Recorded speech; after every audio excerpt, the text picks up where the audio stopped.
तो question number जो 1 था अपना, उसका सेकंड पार्ट है ये कि हमें दो बिंदुओं के बीच की दूरी ज्ञात करनी है। इस बार जो हमारे बिंदु है वो -5 और 7 और -1 और 3 है। तो देखो हम इसका हल कैसे करते हैं। माना बिंदु, हम क्या करेंगे, दो बिंदु मान लेंगे, बिंदु ए -5 7 व बी -1 3 है। ठीक, जब हमें दूरी सूत्र से हम क्या करेंगे, इन दोनों बिंदुओं की दूरी ज्ञात करेंगे।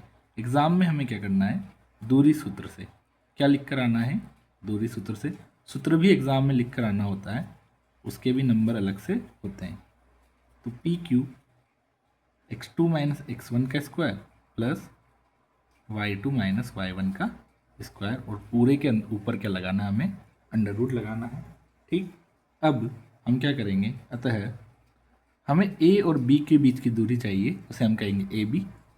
ए बी की जो दूरी होगी वो कैसे निकलेगी, अंडर रूट जो x2 है, x2 हमारे पास क्या हो जाएगा, -1 और एक माइनस यहाँ पर पहले ही है और यहाँ हो जाएगा -5 और इसका स्क्वायर प्लस y2 मतलब 3 - 7 का स्क्वायर। तो देखो ए बी बराबर क्या होगा, ए बी बराबर हो जाएगा, पहले हम इसको सरल कर लेते हैं, -1 माइनस माइनस हो जाएगा +5 का स्क्वायर। अभी इसको रहने देते हैं, 3 - 7 का स्क्वायर। ठीक, अब आगे देखते हैं, ए बी बराबर, अब देखो -1 + 5 तो कितना हो जाएगा, ये प्लस के 4 का स्क्वायर प्लस ये कितना हो जाएगा, माइनस के 4 का स्क्वायर। तो यहाँ देखो ए बी बराबर क्या हो जाएगा, अब 4 का स्क्वायर कितना होता है, 16 और -4 का स्क्वायर भी कितना होता है, 16।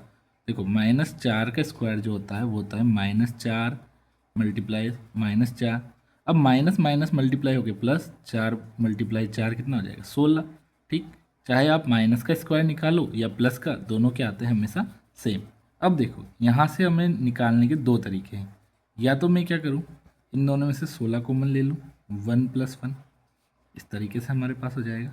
अब देखो 16 का अंडर रूट हमें पता है कितना है, 4, और अंदर कितना बच रहा है, 2। ठीक, ये ए बी की क्या आ गई, दूरी।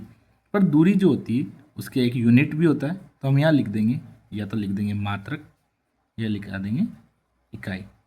जो दूरी का मात्रक होता है, दूरी का मात्रक जो होता है वो होता है सेंटीमीटर या मीटर, इस तरीके के इसके मात्रक होते हैं। ठीक, ये इसका आंसर।